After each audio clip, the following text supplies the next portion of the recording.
மார்க்க நற்செய்தி அதிகாரம் 7. மூதாதையர் மரபு.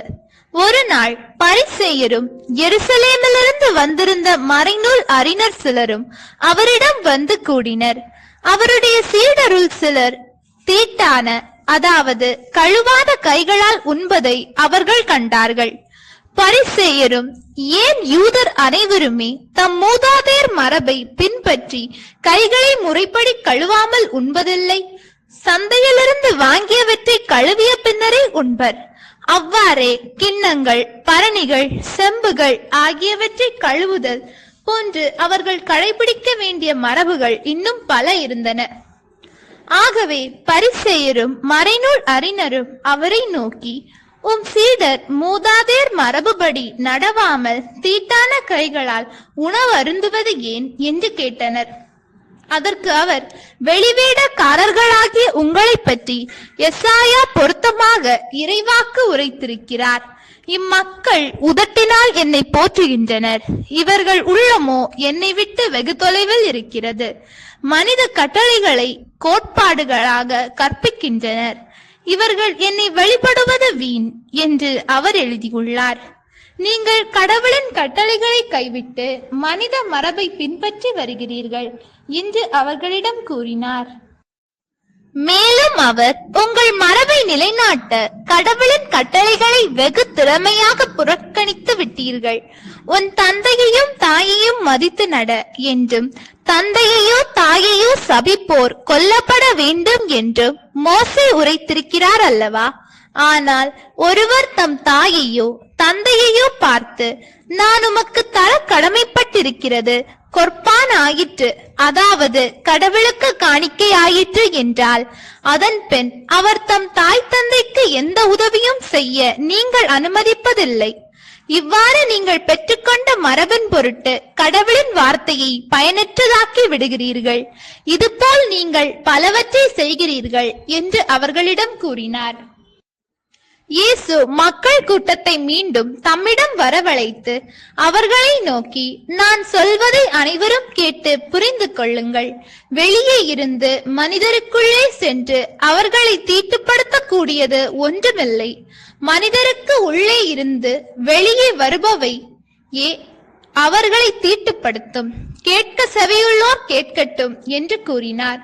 அவர் மக்கள் கூட்டத்தை விட்டு வீட்டிற்குள் வந்தபோது அவருடைய சீடர் அவரிடம் இந்த உவமையை பற்றி கேட்க, அவர் அவர்களிடம், நீங்களுமா இந்த அளவுக்கு புரிந்து கொள்ளாமல் இருக்கிறீர்கள்?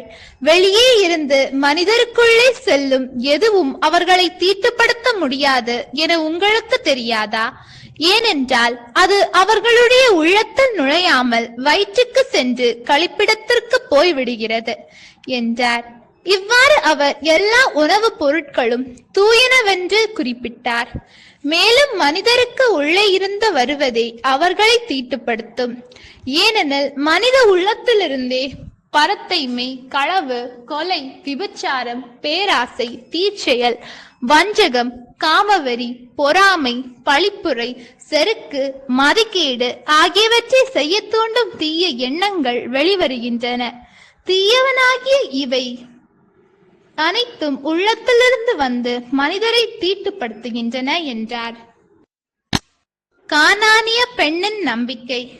இயேசு எழுந்து அங்கிருந்து புறப்பட்டு தீர்ப்பகுதிக்குள் சென்றார். அங்கே அவர் ஒரு வீட்டிற்குள் போனார். தாம் அங்கிருப்பது எவருக்கும் தெரியாதிருக்க வேண்டும் என்று விரும்பியும் அதை மறக்க இயலவில்லை. உடனே பெண் ஒருவர் அவரை பற்றி கேள்விப்பட்டு உள்ளே வந்து அவர் காலில் விழுந்தார். அவருடைய மகளை தீய ஆவி பிடித்திருந்தது. அவர் ஒரு கிரேக்க பெண், சிறிய பெனிசிய இனத்தை சேர்ந்தவர். அவர் தம் மக்களிடமிருந்து பேயை ஓட்டிவிடுமாறு அவரை வேண்டினார். இயேசு அவரை பார்த்து, முதலில் பிள்ளைகள் வயிறார உண்ணட்டும், பிள்ளைகளுக்குரிய உணவை எடுத்து நாய்க்குட்டிகளுக்கு போடுவது முறையல்ல என்றார்.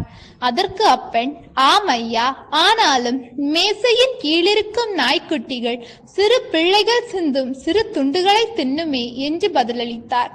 அப்பொழுது இயேசு அவரிடம், நீர் இப்படி சொன்னதால் போகலாம், பேய் உம் மகளை விட்டு நீங்கிற்று என்றார்.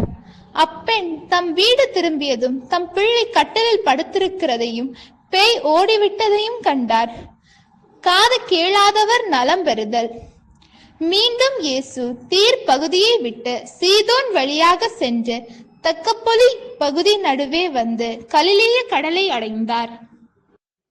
காது கேளாதவரும் திக்கி பேச்சுபவருமான ஒருவரை சிலர் அவரிடம் கொண்டு வந்து அவர் மீது கை வைத்து குணமாக்குமாறு அவரை வேண்டிக் கொண்டார். இயேசு அவரை கூட்டத்திலிருந்து தனியே அழைத்து சென்று தம் விரல்களை அவர் காதுகளில் இட்டு உமிழ்நீரால் அவர் நாவை தொட்டார். பிறகு வானத்தை அண்ணாந்து பார்த்து பெருமூச்சு விட்டு அவரை நோக்கி எப்பத்தா, அதாவது திறக்கப்படு என்றார். உடனே அவருடைய காதுகள் திறக்கப்பட்டன, நாவும் கட்டவிழ்ந்தது. அவர் தெளிவாக பேசினார். இதை எவருக்கும் சொல்ல வேண்டாம் என்று அவர்களுக்கு அவர் கட்டளையிட்டார். அவரது கட்டளைக்கு நேர்மாறாக இன்னும் மிகுதியாய் அவர்கள் அதை அறிவித்து வந்தார்கள். அவர்கள் அளவு கடந்த வியப்பில் ஆழ்ந்தவர்களாய், இவர் எத்தனை நன்றாக யாவற்றையும் செய்து வருகிறார், காது கேளாதோர் கேட்கவும் பேச்சற்றோர் பேசவும் செய்கிறாரே என்று பேசிக்கொண்டார்கள். ஆண்டவரின் அருள் வாக்கு. இறைவா உமக்கு நன்றி. நம் அன்பு கடவுளின் ஆசியும் அருளும் இன்னும் பலருக்கு கிடைக்கப்பெற ஹோலி பைபிள் தமிழ் சேனலை சப்ஸ்கிரைப் செய்துவிட்டு இந்த வீடியோவை லைக் செய்யவும், மேலும் உங்கள் உறவினர் மற்றும் நண்பர்களுடன் ஷேர் செய்யவும். நன்றி.